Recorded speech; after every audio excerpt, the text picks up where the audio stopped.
اگر وہ حضور سے محبت کا دعویٰ رکھتے تھے تو انہوں نے وقت آخر بھی سجدہ قضا، اور ہم بھی حضور سے دعوی محبت رکھتے ہیں۔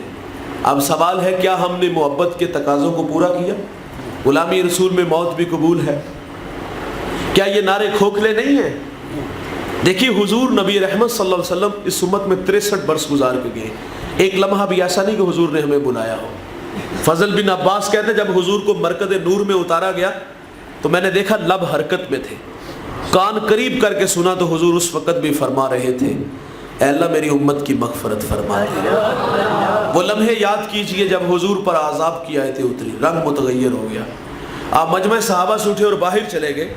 صحابہ سمجھے شاید حضور کسی حاجت کے لیے گئے ہیں، تھوڑی دیر انتظار کیا، تشریف نہ لائے تو تلاش کرنا شروع کر دیا، 1 دن 2 دن، حتیٰ کہ تیسرے دن کا سویرا طلوع ہو گیا، ممبر اداس، گلیاں اجڑ گئیں، بلال حبشی مدینے کی گلیوں میں چیخے مار مار کے روتا ہے، سیدہ فاطمہ گھر میں غشی پر غشی آ رہی ہے۔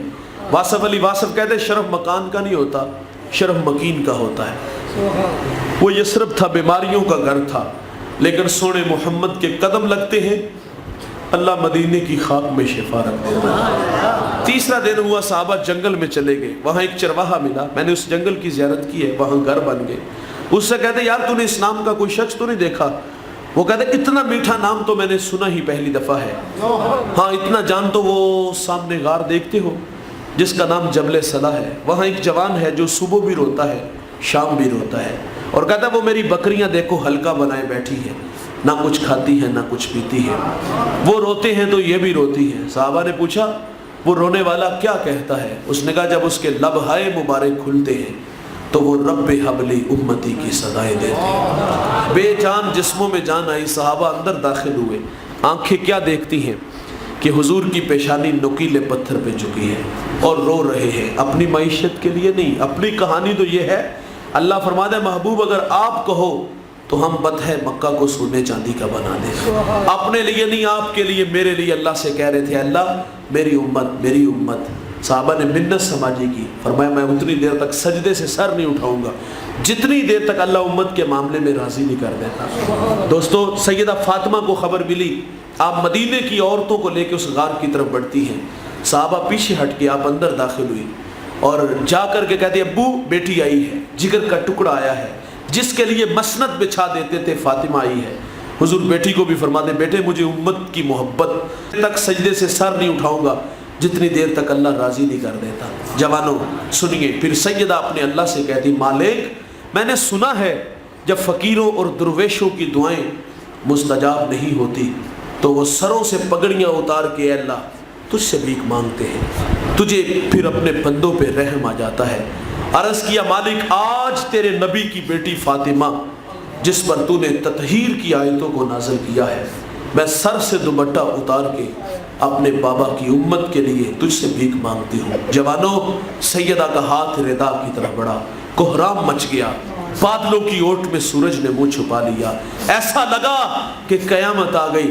رومی کہتے پھر ایک صدا اٹھی، پس ندا آمد ز یزداں کا رسول، من دعائے فاطمہ کردم قبول، گر طلب کر دی زمین و آسماں، جملہ بخش دے مجدر یک زمان۔ فرمایا جبریل دیر نہ کرو جلدی جاؤ، میرے نبی سے کہو سجدے سے سر اٹھا لے، ہم نے فاطمہ کی دعا قبول کر لی ہے، جیسے آپ کہو گے امت سے ویسے ہی معاملہ فرما دیں گے۔